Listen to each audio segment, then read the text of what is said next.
All right, I think we can get started. Welcome. Thank you all for attending on this November evening. We've planned an exciting discussion over the global costs of war on Ukraine. My name is Dr. Jennifer Hudson. I will be moderating the panel this evening. I am a member of the board of directors of East-West Connections. I also teach Russian Soviet history and US-Russia foreign relations. My publications include Iron Curtain Twitchers, Russo-American Cold War Relations, peer-reviewed articles in Russian America and studies in travel writing, an op-ed piece in the Dallas Morning News, as well as book reviews in the Journal of Russian American Studies, Russian Review, East-West Connections newsletter, and the British Association for Slavonic and East European Studies newsletter. I serve as a peer reviewer for the Journal of Russian American Studies, and I've written reviews for H. Diplo. I want to thank East-West Connections co-sponsors, the Museum of Russian Arts, Global Minnesota, the Mosbacher Institute, Zerkalo, and the McAllister Russian Studies Department. I also want to mention a website that we have in support of Ukrainian artists. It's called aid2art.org. I will be posting that website in the chat feature for those of you who would like to check out that website. We encourage you to submit your questions via the chat feature as they arise during our discussion this evening. We will have time to address those questions during the latter portion of tonight's panel. Our speaker this evening is the illustrious Dr. Raymond Robertson. He is the director of the Mosbacher Institute for Trade, Economics, and Public Policy. Dr. Robertson is a professor and the Helen and Roy Rue Chair in Economics and Government in the Department of International Affairs at the Bush School of Government and Public Service at Texas A&M University. He previously taught at McAllister College. Dr. Robertson is a research fellow at the Institute of Labor Economics, or IZA, in Germany, and is a senior research fellow at the Mission Foods Texas-Mexico Center at SMU. In 2018, he was named a Presidential Impact Fellow by Texas A&M. Dr. Robertson previously chaired the U.S. Department of Labor's National Advisory Committee for Labor Provisions of the U.S. Free Trade Agreements. He also served on the State Department's Advisory Committee on International Economic Policy and served on the advisory board for the Center for Global Development. Dr. Robertson has published extensively on topics such as economics, government, trade, international affairs, and public policy. He has authored or co-authored 7 books and 45 journal articles and book chapters. A hearty welcome to Dr. Robertson, to whom I will now turn the virtual floor over.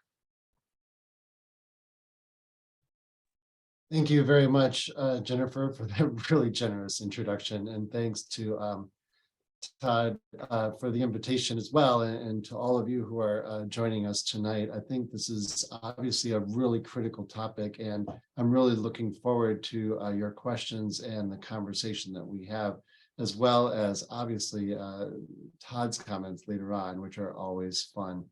And I always learn a tremendous amount from him. Just to kind of get us started, I'm really excited about the chance to talk about some of the global economic implications of the conflict. And to do that, I would like to share a little bit of a presentation that we put together here on PowerPoint, if that's okay. Can everybody see this okay? If you can give me a thumbs up, that'd be great. So this actually is coming from a book chapter that Todd and I wrote together, titled The Economic Implications of the Russian Invasion of Ukraine. And it's going to be coming out, I just heard, actually in a book later on this year. So actually, Todd, I need to give you that update, but it looks like this is got some legs, and I think people have been responding pretty well, but I'm especially interested to see what other people are thinking of it. Now, obviously, I think everyone in the audience is very aware that the February 24th invasion of Ukraine earlier this year sent shockwaves around the world and that many people have heard in the news some of the adverse economic implications. What most people do not realize is that global economic growth had already begun to slow down. So this was an additional negative shock to an already slowing global economy. Back in March, in the initial stages of the invasion or the war, a poll of economists suggested that nearly 75% had suggested that economic growth would slow down in 2022, and over 90% they believe that the sanctions would cause a deep recession in Russia. And as we're going to see, because of the economic integration within the region, that would have global implications and regional implications. Now, the World Bank, of course, just last month had sort of revisited that now that another half year almost has gone past. It turns out that the region actually has done much better than expected. And regional output is still expected to contract, but not nearly as much as people had thought. And we're going to talk about why that is. But, you know, part of it is because of the extension of these or the pandemic era stimulus programs by some governments, and people are responsive to the contraction. So there was some monetary and fiscal policy responses that helped slow down the slowdown, as it were. But of course, you know, the hit to Ukraine's economy has been dramatic. It's still expected to contract by over 35% this year. Although, you know, economic activity, obviously, as you can see what the World Bank is quoted in saying, is that the war itself and the missile attacks, even yesterday, that we heard earlier this week, that may have spread out a little bit, are just destroying not only factories, but agricultural land, and the displacement of people. As many as 14 million, right, have been displaced overall and throughout the region. And that obviously means people are not working, they can't get to work, and so productive capacity has been significantly curtailed. So we know that the shock is incredibly dramatic and really terrible for the specific region. But I was under the understanding that we were going to talk a little bit more about global spillovers to the rest of the world, right? So what has been the implications for the rest of the world? Well, I think one way to analyze that is by looking at key markets. And one of the things that I think some people here, I'm sure, know very well is that Russia plays a very significant role in global markets. I know that Todd has a whole lifetime of experience of this on the ground, but you know, in specific commodity markets such as wheat and fuels, right, are some of the leading markets, and that has really significant implications throughout. And what we saw, and I'm going to go into more detail on this later, is that there were significant increases in commodity prices immediately following the invasion, and that sent shockwaves around the world. I also do have to put in this other caveat that the supply chain disruptions that we had observed through COVID, the COVID-19 crisis, had already been directly affecting Europe, but now we have another additional problem because the European economy relies heavily on a lot of inputs that are coming from Russia and Ukraine. And not only in Europe, right, but we also see, especially in developing countries, Egypt is one that's mentioned a lot, that really relies on Russia and the Ukraine for food. And so we'll talk about that a little bit. And obviously, like I said, the migration and displacement are also sending shockwaves throughout the world. In May, the United Nations had registered, you know, about 6.5 million refugees. The rate had slowed down a little bit by October 2020, which is, I think, the latest statistics available. We're up to almost 8 million. But 8 million is a huge, huge number of people, because it's really stretching the ability of neighboring countries to absorb those people into the labor market. So that's one of the key ways that the shock has been spilling over. Now, if you look at total trade, right, there's a lot of countries that really, on the left graph, that really rely heavily on Ukraine. And this is roughly, and Russia, and this is linked strongly to distance, right? So what you see is Azerbaijan, Belarus, you know, Kazakhstan, Tajikistan, and these other countries, Uzbekistan, really are close, and they rely heavily. And you can see some of these shares are incredibly high, like in Belarus, is over 60% of all imports into Belarus are coming from Ukraine and Russia. So disruptions in those markets are going to have very strong effects in these countries. One of the areas where these effects are most significant are on cereal or grain imports from the Ukraine.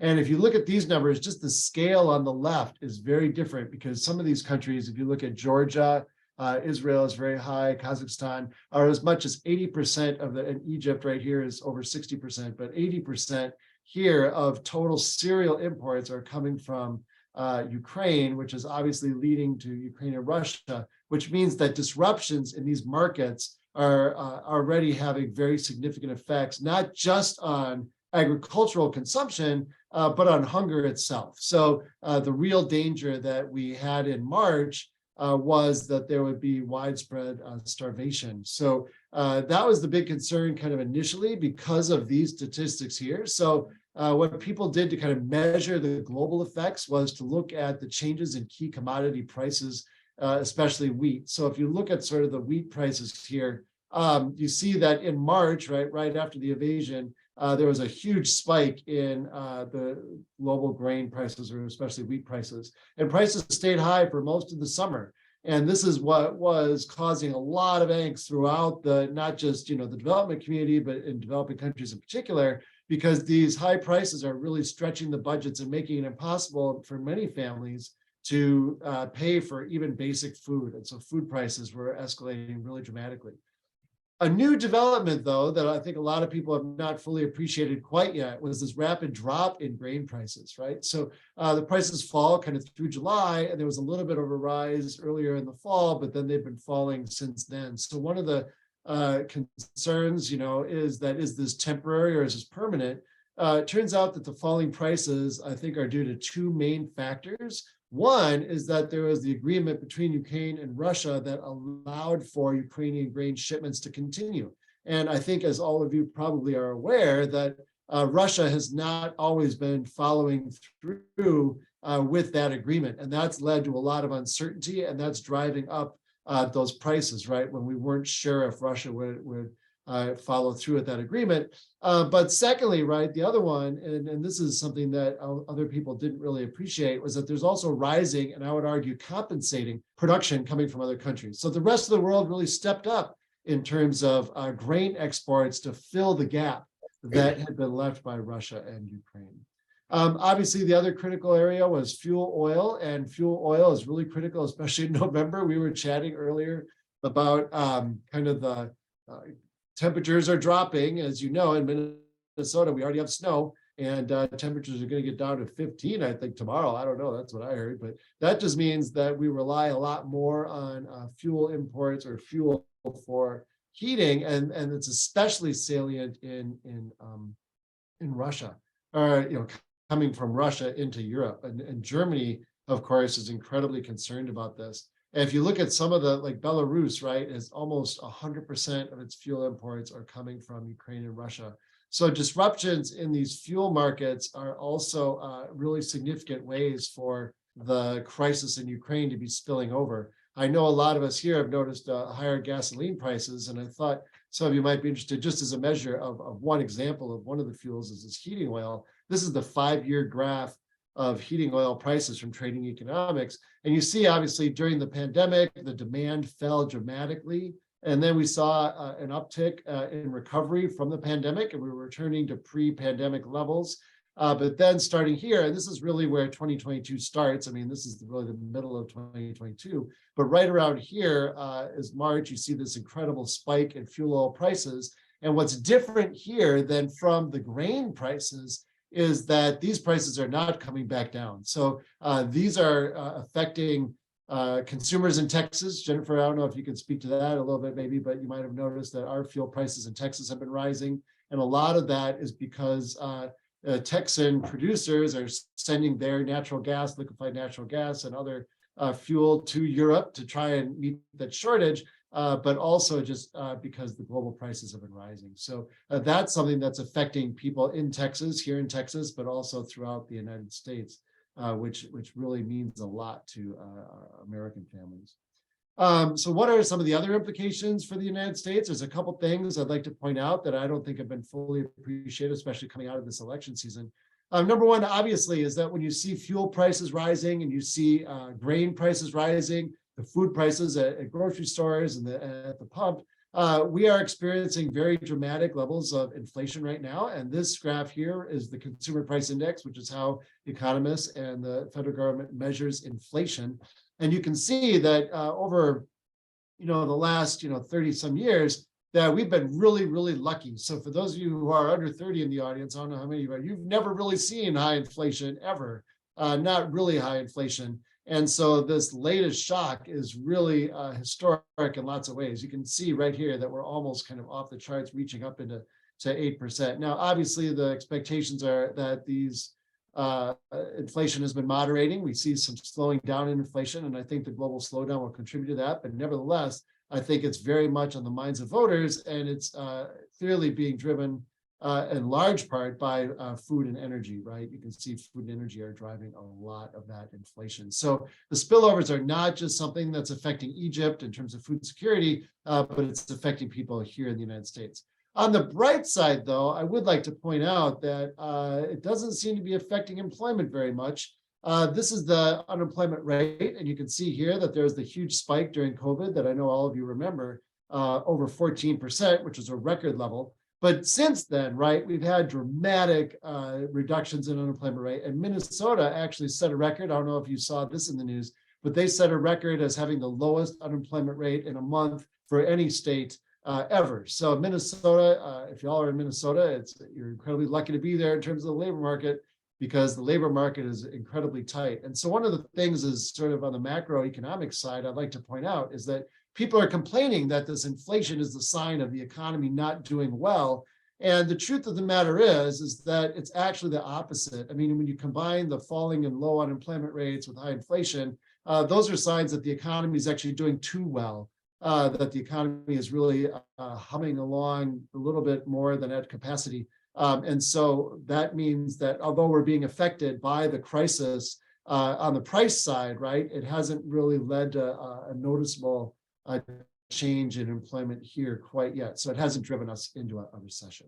So those are the main points. I just wanted to throw those out there to stimulate conversation, and I'm really looking forward to your questions later on. But now I think is the best part is we get to hear some of the comments from Todd Lefko. So Todd, I'll turn it over to you. Jennifer, do you want to do an introduction, or should I just go in? Yes, I'm welcome to introduce you first. Thank you so much, Dr. Robertson, for that very thought-provoking analysis. I certainly can attest to the rise in gas prices here in Texas. I was actually thrilled a couple of weeks ago when it dropped to about $3.19 a gallon. So we'll see what direction things head in. Just a gentle reminder to our attendees to submit your questions via the chat feature. But before we do the Q&A session, we first turn to Mr. Todd Lefko. He is the chairperson of East-West Connections, an international nonprofit dedicated to citizen diplomacy. He is also the president of the United Filtration Company, an import-export firm dealing with water purification equipment, technologies, art, linen, and kilns. Mr. Lefko is one of the founders of Global Volunteers, serving as their treasurer and representative at the United Nations. He has extensive experience in U.S.-Russia relations, working in Russia for over 3 decades. He has homes in both Minnesota and Moscow. He served as the weekly columnist for Rossiyski Vesti, a political newspaper of the Russian Presidential Association, for 18 years. Mr. Lefko has taught at the University of Minnesota and other Minnesota area colleges and continues to mentor students and scholars with invaluable advice. He, like Robertson, is a prolific writer. He has published over 680 articles throughout his extensive career. His most recent works include a piece on Putin's war in Russia and Ukraine with Global Minnesota, as well as articles on the Russian-Ukraine war in last month's edition of East-West Connections newsletter.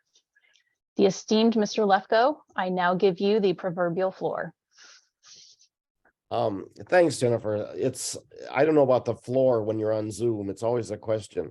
First of all, I'd like to thank Raymond, who's probably one of the brightest students I ever had, and one of the top economists in the United States. I tell the story of walking in when I'm at the United Nations, and the lead book in the bookstore was by Raymond that week. And so I'm always impressed with what he's done. When you talk about the war in Ukraine, there's 4 factors I want to begin with. Number 1 is the idea there's going to be no winners, there are only going to be losers. This is the end of zero-sum mentality in international thinking. the idea that there's a limited amount of effort and basically some will win and some will lose. This is going to be one of the first wars which everyone loses. And that's the essence of what I'm going to talk about. Secondly, the fighting will stop, but not the impact of the war, which will continue for years. There will be no ceremony like the USS Missouri where somebody declares the war is over. Eventually, fatigue or some other relationship will stop, and the formal fighting will stop, but the impact will continue. Third is while globalization continues to shift dramatically, the global integration grows. We have events in one nation impacting the rest of the world, whether it's famine or immigration, supply chains like Raymond talked about. When you've got 14 million people that are displaced in Ukraine out of 44 million, and this is according to UN figures, and you've got over 7 million immigrants, that has impact not just internally, but across the essence of Russia, and as we'll see, across the United States. Fourth, the question starts to be, what cannot be measured clearly? What is the psychological impact for individuals and the future costs? We're facing formal costs of up to $1 trillion to rebuild Ukraine, formally. That doesn't count the loss of lives or the idea of what it does to families or the idea of what it does to international relations. So what we're seeing is that there will be costs for both Ukrainians and Russians. This is not just a question. We've often focused on the impact upon Ukraine. There's major questions of what's going to happen inside Russia also. One estimate from C.H. Howe, the Canadian think tank, the costs of the war will be $8.9 trillion, with the human costs at $4.7 trillion. Mainly in Ukraine, you've got what happens is that you've got the loss of food supply coming out of Russia and Ukraine has tipped tens of millions of people in sub-Saharan Africa into extreme hunger and share in very vicarious trauma. You've got what Howe's expanding on upon the idea of $4.25 trillion in economic costs and $4.7 trillion in human costs. The OECD estimates that the Russian invasion will cost global economy $2.8 trillion in lost output by the end of 2023. The Russian central bank estimates the economic contraction in Russia of at least 4 to 6%, which was less than their original 8 to 10% in April. Russia now is the second largest oil exporter in the world's largest exporter of natural gas, wheat, nitrogen, fertilizer, and palladium. You've got a situation where Russia and Ukraine are 30 to 34% of the world's wheat, 20% of corn, mineral fertilizers, natural gas, 11% of the oil. Supply chains around the world depend upon the export of metals from Russia and Ukraine. Russia is a key supplier of palladium used in catalytic converters for cars and nickel used in steel production and manufacturing of batteries. Russia and Ukraine are the sources of inert gases such as argon and neon used in the production of semiconductors and large producers of titanium sponge used in aircraft. Prices of most of these, as Raymond pointed out, have increased sharply over the last period. We start to see other costs that we don't notice. The Russian Federation has experienced a significant increase in children now living below the poverty line, with an additional 28 million now living under the poverty line, and which is accounting for nearly 3/4 of the total increase of the under poverty level. Ukraine is home to 500,000 additional children in poverty, the second largest share. We see deaths in fighters and civilians, but also the Russian cost of hundreds of thousands of young technological youth never to return. They have lost their scientific future and their ability to matter in a new world. And this is for Russia. This will be the next couple of generations in Russia. And how do you put a measure on that in terms of the loss of access to funding and new technology? Russia has lost its reputation in arms and munition. The recent arms show in Moscow, which used to serve as a basic element of their export market, has become a joke because India and a number of other countries have watched the operations of Russian military in Ukraine, and they do not wish to buy sub-level or subpar munitions any longer.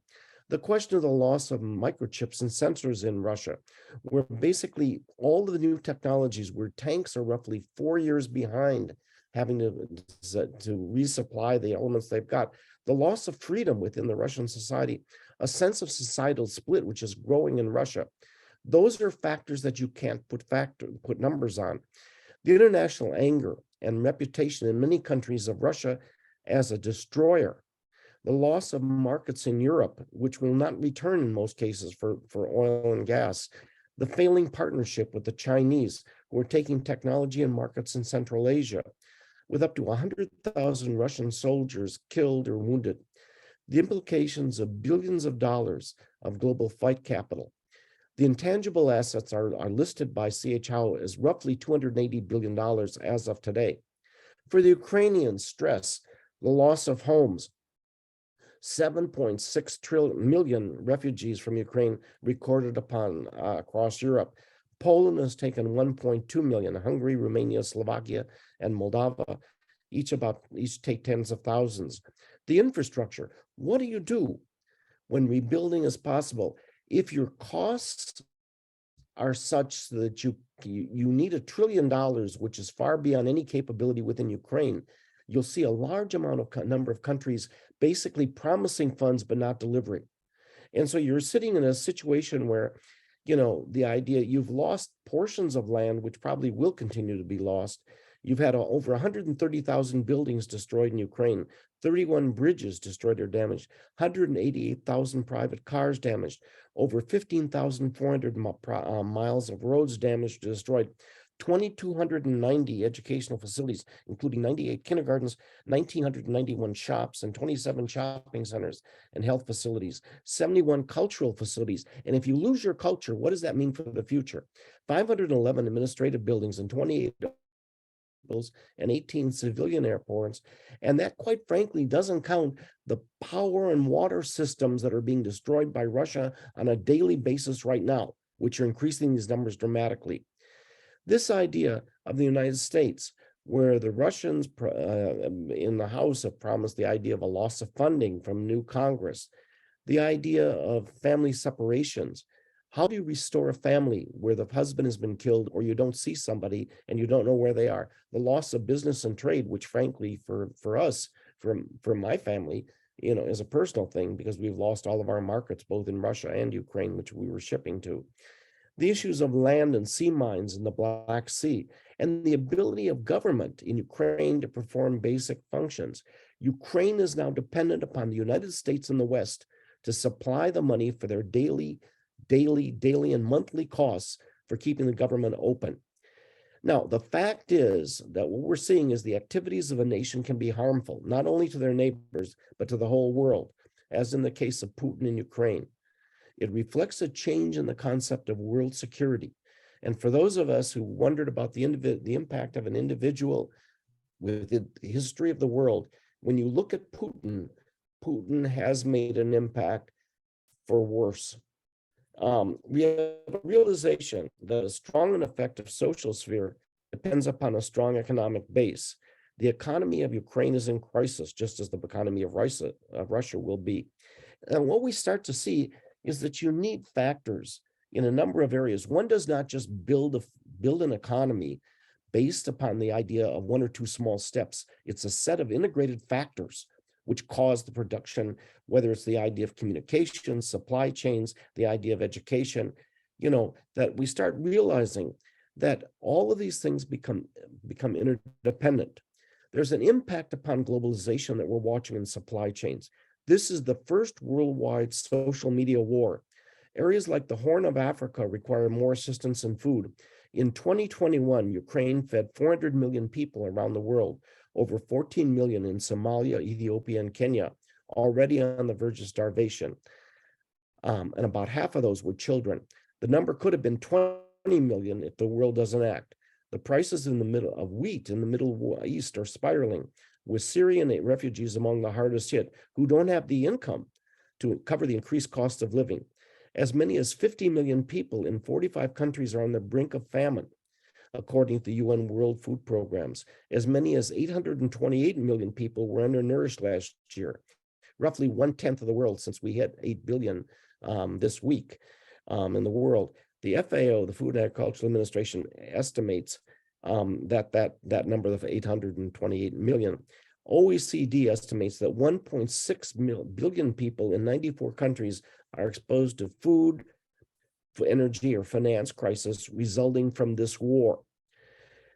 Right now, we're seeing this idea that according to the UN Secretary's Global Crisis Reporting, the World Food Program said that the number of severely food insecure people doubled from 135 million in pre-pandemic times to 276 million over the last 2 years. The fallout from the war is expected to drive this number to 323 million by the end of 2023. You can measure some factors in Ukraine, the migration, the numbers moved internally, things like this, the changes in inflation. The question starts to be, where will the money come from for reestablishing, Ukraine? Where will it come from for reestablishing the business and economic losses that are made, the trade, investment, social dimensions? When you invest in a country, you invest in the idea of trust, in the idea of long-term security, and the idea of some form of stability. The idea of unemployment and crime, which has increased, the idea of the role of the internally displaced, the idea of PTSD, the psychological losses and adaptation, loss of family and bombing. I sent a note to my friend who's a professor at the University of Kiev, and Alex said, when you're giving a lecture now, and you know that at any moment a bomb can come and kill you, it changes the nature of the tenor of the room. That's what's happening internally. Now, can people be reintegrated back into society? What about the loss of schooling for children who basically have been out of school for a number of years, and we're watching the impacts right now in the United States with the impact of pandemic upon children in many neighborhoods right now? The whole concept of security has changed, of explaining certain processes and phenomena of social reality. We start watching this idea about what becomes real, what becomes secure, where one nation can invade another. What does that do to concepts of rules of war and rules of life, which we've established for years since World War II? And this helps to destroy that pattern. For the Russians, the ideas of borders and national sovereignty are basically damaged greatly. Can they truly declare control over land they don't occupy? And the answer is no. They can declare control over anything they wish. They just can't do it.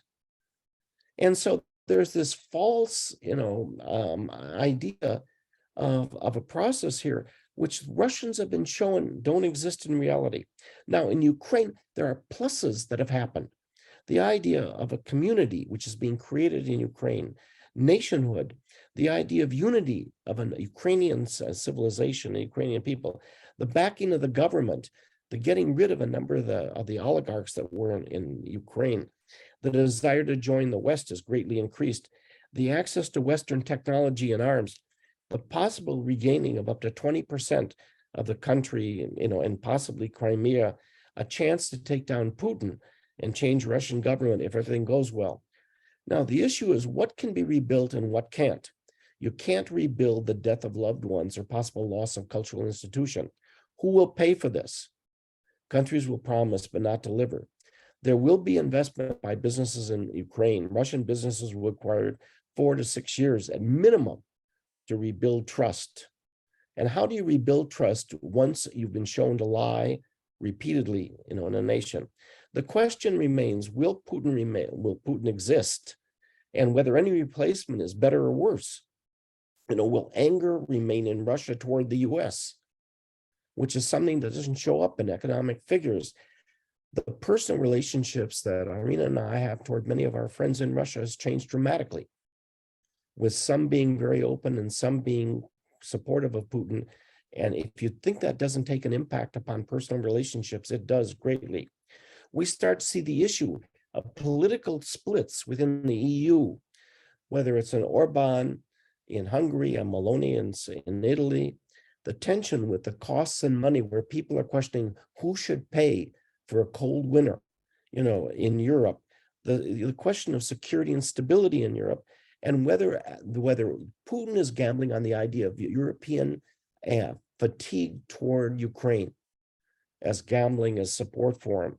we start to see these questions of whether this will have an impact politically across across Europe at this moment. Two last points. Will this slow or speed the movement away from fossil fuels, or will reinvestment in coal and nuclear be required for the short term? And this takes resources from which which could have been used for changeover. And so you're seeing all these nations trying to go to short-term answers to long-term questions, which will basically damage the relationships with Russia. But still, it may slow down the chance for us to shift to something which was on a normal process. Then the last question, which is the most basic. If you have nuclear confrontation, then we all lose worldwide, and possibly we see the end of civilization as we know it. The bulletin of the atomic scientists, the atomic clock, shows we're at the closest point to absolute danger that we've been in probably since the Cuban Missile Crisis. If escalation happens, planned or unplanned, and most of it comes unplanned, everything else is off the table. And at that point, none of us will make predictions except for the fact the world will be worse off. So let me stop there and let's open it up for questions. Thank you. Thank you very much, Mr. Lefko, for that very poignant analysis and discussion over some of Dr. Robertson's points, but also just the larger implications of what we're looking at with what's going on in Ukraine. Please feel free, the attendees, to put your questions in the chat feature if you have any. I guess I will start the Q&A session, proverbial ball rolling here. Dr. Robertson, you talked a little bit about the grain shipment and how that is impacting the sale and the acquisition of cereal grains and so forth. How soon do you think we could see a positive ripple effect if Russia continues to honor that grain shipment agreement? Yeah, that's the question that's on everyone's mind, Jennifer. That's a great question. And one of the suggestions that comes out of the graph I showed, right, is that the grain prices have already been falling for a lot of the fall. And I think people are really kind of wary about that, right? Because if we continue to see shipments coming from there and we continue to see positive shipments coming from other countries that make up, that's going to alleviate a lot of these concerns about hunger. And that's really the best case scenario, right? I mean, given the fact that, like Todd was saying, there's this widespread destruction everywhere, but the fact that Russia and Ukraine have been able to make as much progress as they have on getting some of those shipments out is one of the few bright spots in this conflict. And I think that the concern now is whether or not we think Putin will continue to honor that. And I think people are very, very skeptical, right? I mean, the very fact that they were able to or make the plan where they're weaponizing the grain, I think really rankled the global community. And I think they took note of that, and hopefully that's going to shape their preferences in the future. You've got two factors here, Jennifer. One is the idea of supply worldwide. Secondly is the idea of distribution. You still have limits of access because of costs, where many of the poor still can't afford the food once it gets there, or still have limitations on it. The whole questions about Russia doing this mainly because it was hurting Russia as much as it was Ukraine financially. And so this was not done under it's announced under a humanitarian title, but it's a redefinition of humanitarianism.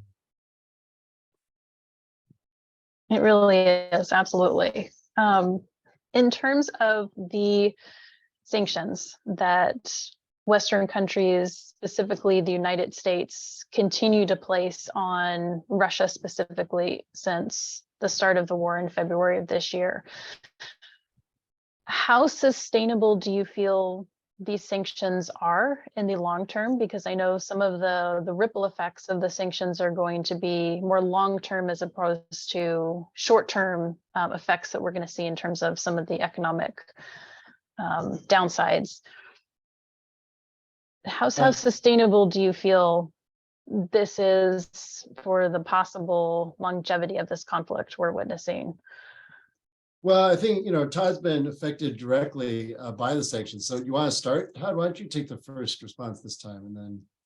There's a couple of thoughts. One of my good friends in Moscow is the Russian expert on sanctions, Ivan Timofeyev, who's a really good soul. And there are those who basically claim in Russia, as one of my friends put, he said, "Thank you for doing sanctions, because it forced us to make changes that we never would have by ourselves." So for some areas, in terms of the idea of development of national infrastructure, this has helped the Russians. I remember walking through a gastronome, like Cub Foods in Moscow, and there was Pepsi and Coke and, and Lay's potato chips and everything else. And I said to my friend, I said, you got all the products still here? He said, yeah. He said, we're producing everything in Russia. He said, for McDonald's, and this was before all the firms pulled out. So from some aspect, this has been a plus. In the long term, this will be negative. Things for semiconductors, microchips, the idea of access to technology, access to funding or technology for oil and gas fields out in Siberia has been basically limited and probably stopped for the next number of years. So in the long term, and also in terms of supply chain, it's people. If you lost all your scientists or a good share of your trade and experts, what does that mean for the long term? It means that you don't have those people and you just don't grow them. They have to be developed. So, there's the short term, they are getting through, though it's becoming more dangerous. 70% or more of all planes in Russia were either from Boeing or Airbus. All of their supplies have been cut off. So as they're redoing their planes or rebuilding them or fixing them, they don't have any supplies. And you're seeing the same thing in automobiles and washing machines in almost every sector. And so they've done these things like, for some of the tanks, they were taking old microchips out of washing machines to put into Russian tanks. You can only do that so far, mainly because there's a limit on how many washing machines you have. And secondly, the technologies have changed so dramatically in most of these technologies, especially in microchips, the old stuff just doesn't work the same. So, Raymond, what do you think? Yeah, of course. I mean, I agree with you, especially on the distinction between the short run and the long run. I mean, the academic literature actually, unfortunately, is pretty pessimistic on the effectiveness of sanctions generally. So they don't often find, I mean, there's obviously a case study here and there, but in general, the overall preponderance of the evidence isn't super positive. And secondly, one of the things I thought was very interesting from an external observer academic perspective was that I think Putin anticipated a lot of the sanctions that we were going to put on, especially the financial ones. And so to now we're looking at some of the short run effects have not been as negative as we expected. Isn't that surprising? But I completely agree with Todd that in the longer run, these economic concerns, especially with inputs, are going to compile over time, and they're going to add up. And I think that's going to be detrimental to the Russian economy, absolutely. So, but then the question is, everything is, what is the long term, and I mean, right? I mean, even what is that going to be? So I'm not sure we know yet, but I definitely think there's going to be some serious concerns going forward. Putin has been planning this for a long time. You can go back to 2012 and see some of his speeches then that talked about the idea of the role of Ukraine and the idea of one people and such. He basically built up a $638 billion fund. And what happened was that we froze about 330 billion of that, which for our friends who were at the top of the Russian central bank, they're somewhat angry with us at the moment as Americans, because this wasn't part of the plan that they had. They were going to spend that money for reinvestment in case supply chains were cut off. And so we basically, I don't say we faked them out, but we basically did things that they didn't expect us to do. And so the access to funding, it's really weird. Some of the sanctions helped Russia in the short term, things like oil and gas, because the price went up dramatically internationally. So they're selling less, but making more money. Now, the question of what the worldwide supply needs for oil and gas have affected them, in terms of the long run. And so you get questions on the capping of Russian oil prices that's going to be decided in the next month or two, and whether it actually works. The question of roles of nations like Pakistan announced today that they weren't going to follow the sanctions, and we're still going to try and import Russian oil. The Indians and Chinese are trying to play both sides against the middle, and they're trying to bring it in. But the question is, all insurance and transport things, which mostly are controlled in many ways by the Americans, are going to be shut off to them. So how this works out in the next couple of months, if we're able to stop all shipments out of Russia, that totally changes the question of income, because at a certain point, the Russians were making up to $1 billion a month and paying for the war, with their exports. Very well put. I will say there was evidently an issue with the chat feature, but it is working now. So if you have questions, which they are now coming in, I appreciate. The first question we have is, how much money is the U.S. lending to Ukraine to help rebuild their nation? And is the U.S. looking for that money to be repaid? I can answer the first part of the question if need be. As of now, we have lent 18.6 billion with a B dollars in military aid and equipment and technology to Ukraine. So I can answer the first part, but I will defer to Dr. Robertson or Mr. Lefko if they would like to address the latter portion. Yeah, I don't think rebuilding has started yet. I mean, I think that's the thing, is I think right now all of the aid, and correct me, if you're wrong, but I think just what you just said, Jennifer, is that most of this money that we have passed, like the $20 billion, close to $20 billion that we passed in May from the really is about military aid. So we're sending over things to unbuild the country first, and after the country is done being unbuilt, then we're going to turn towards building it back up. The United States provided in today's dollars over 150 billion to Europe in terms of the Marshall Plan, and that is something that I think people feel is one of the more successful economic development policies in history. Could we do that kind of thing again? I think there's going to be a lot of support for that. I think we also have much more advanced international development institutions, the World Bank in particular, right, that we support, that will be heavily involved in reconstruction. So, in terms of whether it will be loans or grants, I mean, I think at this point, a lot of it will probably be grants, especially at the beginning, just because it'll take a while for production to kick in. But Todd, do you have a different sense? I mean, what was your sense? My sense is, Raymond, you will be chief economist at the World Bank before any of those banks are loaning the loans are repaid, which should be happen quickly, but probably won't. The reality is that no matter what's defined as a loan, nobody really expects it's going to be repaid, because they're not going to have the capability to do it. Now, the question becomes, who pays for this? And I think you're going to see a program like you've seen with a lot of things on climate change and others. And this is a sad tragedy. We will have great conferences with wonderful food and sessions to announce how much is being organized to be sent to Ukraine for rebuilding. Only a portion of that will actually come to life, because other crises will arise. And I think that's what's going to happen here. So the question is the length, the level it's going to be done. We will be repaid in kindness and good thoughts coming out of Ukraine. The sad tragedy of this is that if we want, there's a theory in social psychology about the concept of the other. How do we define ourselves as part of the other?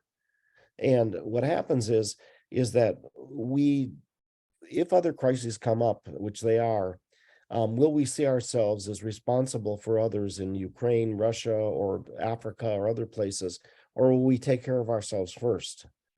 And one of my fears is that we're very short term, and that we'll basically take care of ourselves first, and we'll think money has to be spent here because we assume there's a limit, and we won't look at the idea of not investing in nutrition for children in Africa, or the idea of not rebuilding a country. And we'll have a problem like we had in Versailles after World War I, where we sought to punish people and not rebuild them. And the Marshall Plan was one of the greatest, most brilliant things. I mean, think of it. We're the first nation in history to give money to the people that tried to kill us. And it's saved, and they're now two of our strongest allies, and the lesson should have been there. If I could just add really briefly to that, I just want to, as an economist, I feel like I have a responsibility and obligation to put in a plug for the private sector. I mean, the thing is, I think that the economic potential of this region is tremendous, and that means that there's going to be private financial markets that are going to lend a lot of money in there because they can pay it back, whether it's for housing, for mortgages, or whether it's for business or, productive capital. The private sector is going to be all over this, you know what I mean, once things settle down in order to rebuild, because there's a lot of money to be made, I think, coming out of it. Now, the question is going to be government insurance on this. In our area, which is water resources and water infrastructure, we think there's going to be a great market. The question is, will people ship in if they think that there's insecurity, whether it's the idea of shipping through Odessa, especially if you've got a lot of sea mines there, or shipping through Poland, which is what we've been doing for years. Well, right. And that's where the government really plays a more significant role. I think the government has a role to play in mitigating some of that private sector risk, right? So they can guarantee some of those loans in order to reduce the disincentive that risk is creating. And so like the Development Finance Corporation, the newly formed Development Finance Corporation of the United States government, is kind of really discussing actively ways to insure against some of that private sector business risk that would prevent that kind of investment. But we're on it, you know what I mean? Like, I think that definitely those discussions are taking place. Excellent. We have two somewhat interconnected questions from two different attendees.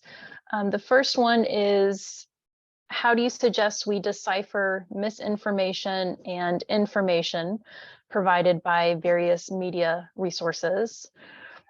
And the other question is from someone who teaches Russian to undergrads, asking what sort of career paths we would recommend to students who want to help with the rebuilding of Ukraine, or otherwise use their linguistic talents to the benefit of Ukraine during this war.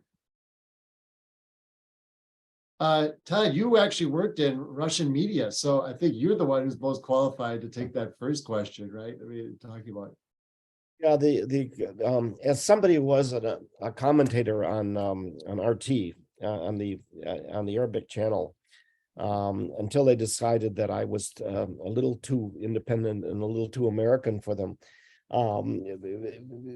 There's a couple of different questions that are here. One is the idea that there's a great impact, and we're starting to realize it, of the role of people like Wagner and Prigozhin, who's Putin's chef, and the International Research Service, which Prigozhin did, on the idea of the role of disinformation. And we're in the early stages right now, and you're watching with Musk and the Twitter fight of how do you basically limit and determine what's real. When you start getting into stuff like artificial intelligence, you really magnify this greatly in terms of determining what's real or what's not. So number one is an ability for certain groups to point out where inaccuracies come. Number two is a question of believing, because most of us grew up with the aspect that if something was black and white, it must be true in the newspapers. And we've seen a change in the idea of those people that were gatekeepers. Right now, we've gone from the idea of a few gatekeepers for Agency France Press or Reuters or something like that, to where we have 4 billion people that have cell phones that are interpreters and distributors of the news. And the question is, if you see something that's untrue, how do you know it? And so this is part of a larger issue. And the issue is pointing out inaccuracies and having trust in institutions. And the essence of all of this is trust is the basis of almost everything, whether it's any relationship internationally. And we've lost, one of the elements that we've lost over the last number of years is an element of trust within institutions. You know, whether they're the media or other things. So that's the first issue, is the idea of having trusted institutions. How we get back to trust, I don't know. That's difficult. Raymond, I need your help here, you know, on that. But the second aspect is, what can students do? I had lunch with a professor from St. Thomas who runs a group called Aid Ukraine, which is working on programs in schools within the country. There's all kinds of organizations that are doing their Alight. We're doing a program on December 6th on Alight, which is one of our partners, and they're probably the foremost organization working worldwide with refugees. And so you'll get a notice on that fairly shortly on the program on December 6th with some very leading people, you know, on that discussion, because there's all kinds of groups that are there. Now, the question will be, there's programs for Ukrainians in the United States, 125,000, which are possible to come here. And Alight is one of the leaders in that. And we're helping on that aspect. Secondly, there's going to be a huge program, you know, because what you're going to see is that once immigrants have been in countries for a number of years, one of two reactions happen. Either they integrate peacefully and be seen as a supportive supply of labor and of growth, or they be seen as a distraction and a threat to this political fabric of the society. And so my sense is that for the students deciding where they can have an impact, the Russian language will be essential. The idea of support, which will come to moral and physical support. The other is the idea of clothing. I mean, groups like Aid Ukraine do things like simple medical kits. You know, things that we don't think of, things like, you know, like vehicles, all-terrain vehicles and stuff like that are basic. You know, tourniquets, all those things. There's a million things that are possible for support. So, and all of those will be needed, quite frankly. So, Raymond? Yeah, I just have to, again, I'm obligated to put in a plug for studying econ as well, because the United States in particular does not have a great track record in rebuilding economies after conflict. And part of that is because the systems we have set up to rebuild the economy, basically, it doesn't usually incorporate basic economic principles, and they're not using economics to rebuild the economy. And so one of the great ways to make a big difference is learning Russian, as Todd said, which I agree, but then also complementing that with understanding markets and how markets work, and what are the necessary conditions for successful economic growth, because we have not been great at implementing those throughout the world when we've tried to restore economic growth after conflict. Well put. I did include the link for the aidtoart.org website in the chat feature for those of you who may want to check out that as an opportunity for involvement as well. I know we are approaching our end time, but I do want to get to at least one more question. Someone has asked, since we are in a proxy war on Ukraine's side, will it make sense to bill them for our costs? Yeah, first of all, I mean, I think one of the things we study at the Bush School is grand strategy. And one of the key elements of the grand strategy that we teach here at the Bush School is really understanding the incentives that governments have. And governments are going to respond in ways that promote their own self-interest in terms of security. And the fact that we are intervening in the Ukraine, we want to support the Ukrainians because we believe in their cause, but it also is strategically important for us to be supporting them. So we're spending money to get returns that are directly benefiting us, not just benefiting the Ukrainians, right? So I think kind of expecting them to subsidize us for the benefits we're getting from supporting them might not go very far in Congress. That would be my guess. So, I mean, obviously some people would like to say that, but I'm not sure that we're not getting our money's worth. You know, we can bill anybody whatever we wish. If they have the inability to pay for it, it's a fool's errand, quite frankly. You know, at this point, they're dependent upon us even to operate their government from day to day. That's the reality. And the question is how do we define the we? If we're sitting there and it's the question of will Putin do this to the Baltics and to Moldova and other places there, are we stopping him now? One of the great fears is that we'll make an agreement for a short-term stoppage and then have this reappear when Putin has a chance to rebuild. And and that's a great fear that I have. One of the sad tragedies of this is that we start to there are no pure causes in all of this. The Ukrainian oligarchs caused a number of the problems, within Ukraine. The American policy toward Russia for years basically put us in a position where nobody trusted us. And the sad tragedy is there's been a number of mistakes made for years in a number of countries that are now coming due. And unless we can have a stronger concept of what Raymond's talking about with the economics, or the idea of what we're seeing in terms of the idea about what is it we want to be in the world? When the United States grows up, what do we want to be? And right now, this is forcing us into a thought about the responsibility to protect, the idea about what is our position? Can we really save the world? And what is our ability? And what is our desire? It raises a number of questions that, frankly, we don't have very good discussions about. That's going to be one of the longer term costs of here, is that we're going to have these questions that are raised, not just about this, but about climate change and pandemic and everything else. And our processes for for discussing this are not very good. And so we need a number of people that are in universities, I think, to raise the issues, or programs like this, who raise the cost of this, because it's essential.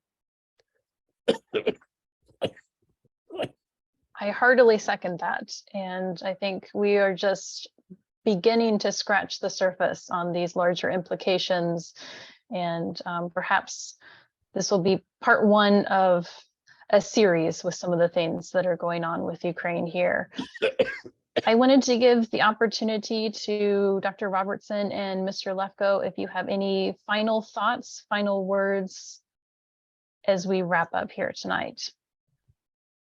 Jennifer, I want to thank you for doing a wonderful job moderating, and I want to thank the organizers for the opportunity to spend this time here tonight. I agree that we've just scratched the surface barely, and I think it's really a great idea to continue this conversation, and I hope we've sparked some interesting questions. And I also obviously always want to thank Todd for making this possible. It's such an honor and a pleasure to be sharing this time with you. So thank you very much. Listen, as a long-term friend of yours, the honor is, believe me, the honor is a pleasure. It's not an honor. It's both an honor and a pleasure. One of the things that I'm fascinated with is the idea about how do we make people think about secondary and tertiary factors in society. One of the hardest things as a professor was not getting people to think. It was getting them to think about what the real implications were of facts, of statistics or notes. And I think one of the difficulties is that issues are becoming more complex at a geometric basis, where the answers are moving in a much slower process, at an arithmetic process. And so we're always in a period of reaction. And so we're always behind the ball. And until we basically try and get ahead of the ball, which is possible, I think we're going to repeat this again and again. And I was kidding with Raymond before the show about the idea that we don't realize what we've lost until we've lost it. And this, as Raymond pointed out, this may be a human function. And so unless we can do this, because the nature of the dangers have grown so dramatically in the last number of years, where they're worldwide. We're seeing a process right now where practically all major factors are growing into worldwide functions, and all processes of government are moving to national or subnational levels. We're getting a separation between those people who are working on things and where the problems are. And until we change and build that connection, I think we're going to continue. For those of us that are organizing programs, we're set for programs for the next 100 years, which is a sad thing because we'd really love to be put out of business. So thank you to everybody, and thank you to Jennifer. As always, you did a great job, kid. It was really good. It was wonderful. So Thank you. Well, thank everybody. you all for such a lovely, engaging discussion. This was fantastic. Thank you and good night. Take care. Thank you. God Good bless. night.